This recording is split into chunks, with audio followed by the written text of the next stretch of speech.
तुम्ही पाहत आहे निपाणी न्यूज चौफेर घडामोडी। निपाणी चिकोडी मार्गावर कुडाळी पुलाजवळ अज्ञात वाहनाने धडक, या धडकेत पादचारी ठार। निपाणी चिकोडी मार्गावर कुडाळी पुलाजवळ अज्ञात वाहनाने धडक दिल्याने पादचारी ठार झाला। कृष्णा रामू टाकळे, वय वर्ष 58, राहणार पट्टणकोडी, तालुका चिकोडी असं मृताचं नाव आहे।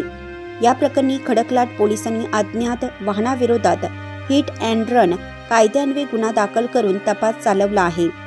कृष्णा टाकळे हे चिकोडी जिल्हा काँग्रेस व बुढा अध्यक्ष लक्ष्मण चिंगळे यांच्या कारवर गेल्या 4 वर्षापासून चालक म्हणून सेवेत होते।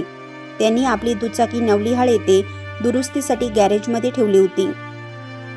शुक्रवारी सायंकाळी टाकळे दुचाकी आणण्यासाठी चालत जात असताना भरधाव येणाऱ्या वाहन चालकाने त्यांना मागून धडक दिली।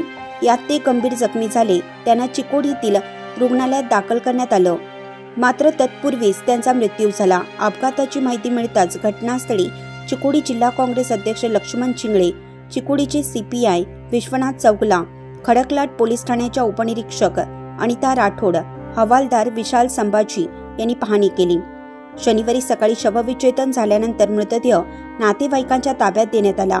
त्यांच्या पश्चात पत्नी, मुलगा, 2 मुली असा परिवार आहे।